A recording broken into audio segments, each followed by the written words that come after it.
I'm back at it. You know, there's really not that many great superhero trilogies. Most superhero trilogies either start off pretty well and fumble the bag at the end, or all three movies are good, but they're not exactly good trilogies. Like, for example, I think all the Captain America movies are good, but unfortunately, Captain America's story doesn't end in Civil War, it ends in Endgame. I'm one of the few people out there that likes all three Iron Man movies, but again, Tony's story doesn't end in Iron Man 3. Oh my. The one great superhero trilogy that I can think of is probably the Dark Knight trilogy. Oh, that's hot.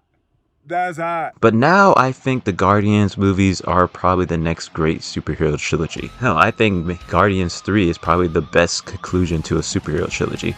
As much as I like Dark Knight Rises, I still think Dark Knight is the best out of the Christopher Nolan Batman movies. After going back and rewatching the other two Guardians movies, which I forgot how much I liked those movies, I think Guardians 1 is a little bit better than Guardians 2, but Guardians 2 still has some great emotional moments in there that I like. But Guardians 3 takes everything that you love and like from Guardians 1 and 2 and multiplies it by 11.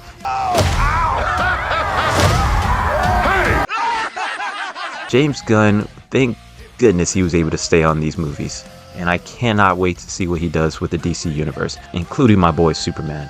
You can tell he really loves and knows these characters in this movie. And it really just comes down to the Guardians themselves, the characters in this movie. This is particularly Rocket. This is really Rocket's movie. I'm done running. It's so funny looking back on when the Guardians were first revealed. Everyone thought Marvel was crazy for making a movie about a talking raccoon. Old? What's a raccoon? But who knew that talking raccoon would be literally the best character in these movies? Usually I'm not a fan of flashbacks in media. I always feel like I don't need to know every single thing about a character's backstory to enjoy that character. But Rocket's backstory is where a lot of the emotion for this movie comes from. And I thought I was prepared for Rocket's backstory after playing the Telltale Guardians game. But watching it in this movie, it had me on the verge of tears. Rocket really is the heart of this movie.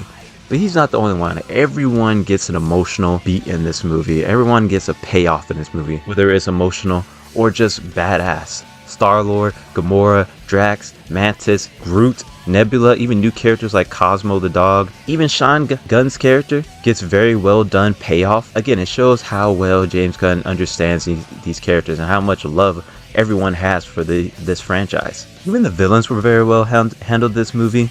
Adam Warlock, played by my boy Will, was great in this movie. Leading up to this movie, I actually thought he was going to be the main antagonist, but he's actually only one of them. The main antagonist is actually the High Evolutionary, played by... hold on, I do not want to butcher this guy's name. Chukwudi Iwuji. No, can I call you Chuck? You could call me Chuck, yeah. And he is a great villain in this. Not because he's very interesting or anything. He's your typical villain with a god complex. We've seen him before. But he's interesting because of his personal connection with Rocket. He also ties into Rocket's backstory in this. Kind of like Ego in Guardians 2. Ego wasn't a super interesting villain, but he was interesting because of how he tied to Peter's story. I think what I liked most about him is how he added to the threat of this movie and how he actually did feel like a threat. It really felt like any member of the Guardians could die in this movie, which is saying something for superhero movies because I rarely get that feeling.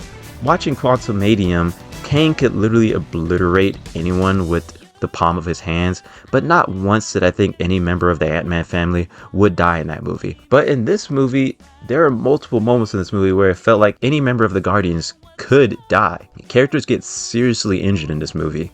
Characters get shot, their arms are broken.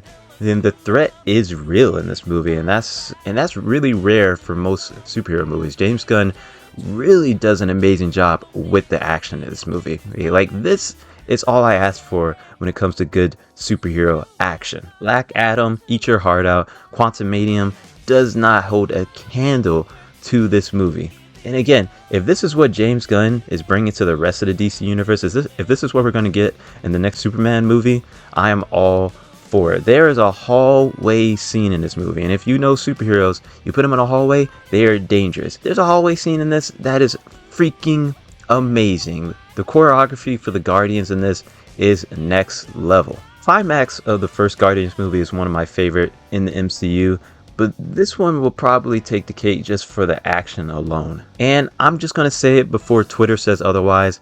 I think this movie looked really good. I think the CGI of this movie was really good. Sure, if you cherry pick scenes and freeze frames, certain screenshots, yeah, it might not look super great, but if you watch it on the big screen, this movie looks really good. And I just wanted to say that before Twitter says otherwise. And of course, as always, James Gunn has an amazing selection of music in this. There's only one negative I have for this movie, and it's going to come off as a nitpick, but Star-Lord does not wear his helmet at all in this movie.